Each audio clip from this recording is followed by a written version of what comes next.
miles an hour. Some of the outside trackers will be doing about 160 miles an hour as they track across the sky like Superman, just like these two little boys that are in front of me now. And then they'll all be looking at the team coach, and they'll be looking for him. He'll be putting his hand on his deployment pad, and then they'll all be pulling their parachutes together right now. Okay, now they'll be getting into that famous stack of the Royal Air Force Falcons. They don't just get anywhere, they get right into the slot that they need to be. Remember, these are the parachute jump instructors of the #1 parachute training schools. They are professionals. And today they are demonstrating to you the excellence and the professionalism of the Royal Air Force, its personnel and its equipment. Right, any moment now they'll go into a split stack. So you'll see them going one way and then the other. Maybe. Right, I'll now put you over to the team coach. I've got this little radio. You'll be able to listen in to what he's saying to his men. This is the man with the white smoke. Into the split stack. Half go one way, half go the other. This is precision parachuting at its very best. They're demonstrating to you why, from around the world, all of the, shall we say, nations around the world send their instructors to be taught by the Royal Air Force. And back into that stack again. Remember, the winds up there are blowing about 30 knots, very hard indeed, to be able to maintain that stack. Right at the very top are the new members of the team, the first years. Halfway down, the second years, and then the more experienced right at the very bottom. They spend 3 years on the team before then moving on to become specialist instructors for their special forces. The man that's just down to the left is the cameraman, so he's just filming the team. He'll slot back in on the next turn. I'm just looking down to see whether we've got a local man. We've got two people from Wales that are up there. And I'll introduce you to as they land here. Ladies and gentlemen, they can hear you, so let's start giving them a wonderful... Yay! They can hear you, so keep it up. Bringing them in, it's like Sergeant Mike Maguire from Nottingham.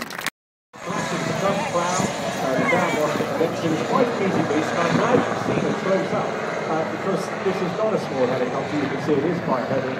And the manoeuvres it's going to perform to you are all down to what we call a semi-rigid titanium head. Now, I know that's what all you young boys dream of having one day, and it's still in service now, and it will continue for some while. So again, all of those of you left and right who didn't get the chance for the close-in shot there, big wave, boys and girls, mums and dads, ice creams, candy floss, whatever you've got. I'm going to say this could be the last time you will have seen that, and yes, you can say you were here in 2014. They've got about 4 of these aircraft left at Middle Wallop. It's diminishing fast now, the fleet, a lot of them going back into storage, but you know, used hugely around the world by the Special Forces as well.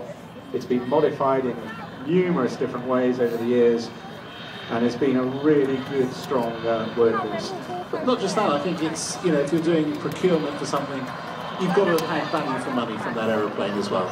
Yeah, I suspect Mr. Weston might have had a bit more value for money. I hope there are no representatives here today. But they're going to get a lot more, of course, once we convert to the Wildcat. Less numbers, of course, so they won't be quite as readily available. But I'm going to call that a wrap, Margaret, as we're coming in now. I'm going to hop back in and rush back to the next event. And just wish you and everybody in Weston a really super weekend. Large numbers were available at the time. The Spitfire had problems in production, which we'll come to in a minute, but ladies and gentlemen, listen to these engines.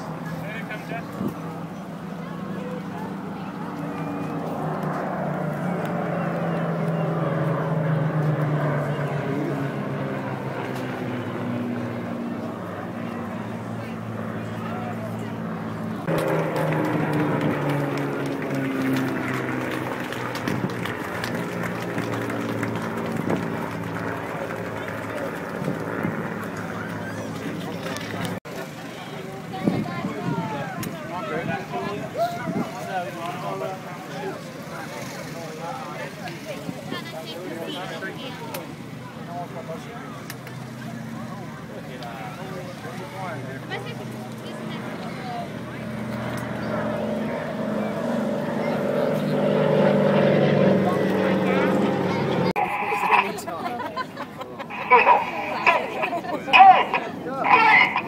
hear Reds 2 and 3 acknowledge the move to Eagle with a very metronomic cadence in their voice.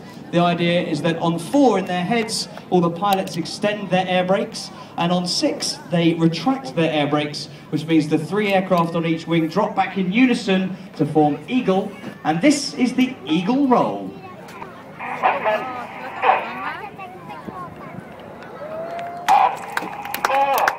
As they go upside down, boys and girls, I'll see you waiting!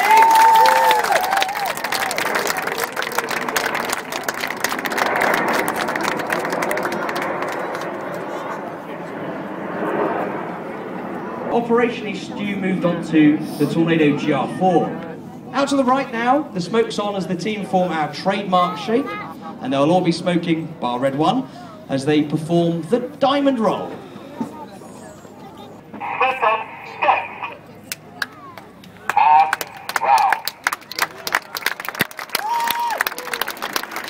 Another big wave, boys and girls!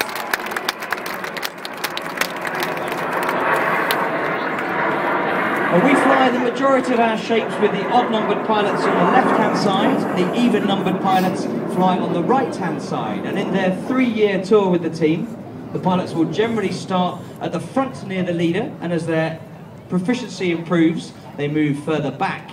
Joe is a former Hawk flying instructor.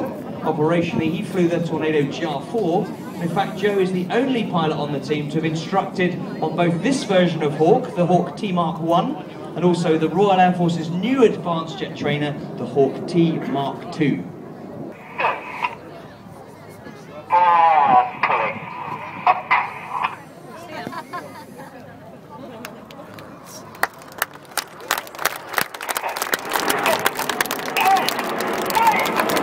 As they pull up at 4G and 400 miles an hour, you look at the top of the loop, they're now changing, coming down the other side of the loop. The speed builds up back up to 400 miles an hour. The G's building up to 4G as they show you Fred.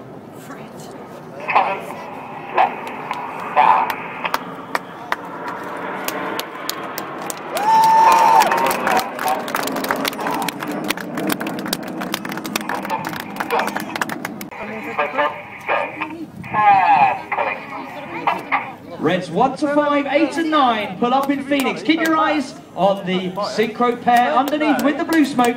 This is the Palm Split.